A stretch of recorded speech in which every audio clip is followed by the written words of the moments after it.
વાત ભાવનગરની ભાવનગરમાં વરસાદ વહેલી સવારથી શરૂ થયો છે ત્યારે ભારે પવન સાથે વરસાદની શરૂઆત થઈ।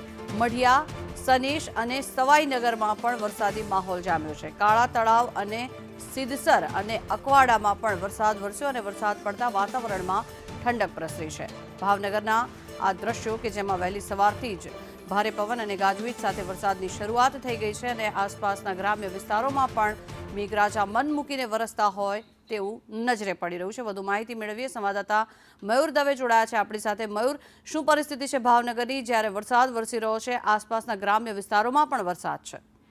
જી જંકના ચોક્કસથી વાત કરીએ તો ભાવનગર શહેર અને તાલુકાના ગ્રામ્ય પંથકોમાં જે કહી શકાય કે આજ વહેલી સવારે 8 વાગ્યાની આસપાસ છે તે ભારે પવન સાથે વરસાદ છે તે વરસાદનું આગમન થયું હતું। જ્યારે કહી શકાય કે જે રીતે ભાવનગર શહેરના વરતેજથી લઈને ભાવનગરના એરપોર્ટ સુધીનો વિસ્તારમાં છે તે ધીમી ધારે વરસાદ જોવા મળ્યો હતો। આ ઉપરાંત પાલ વિસ્તારનું જે માઢિયા ગામ છે, સનેજ છે, સવાઈનગર છે, કાળા તળાવ છે, નર્મદ છે સહિતના ગ્રામ્ય વિસ્તારોમાં છે તે વરસાદ જોવા મળ્યો હતો।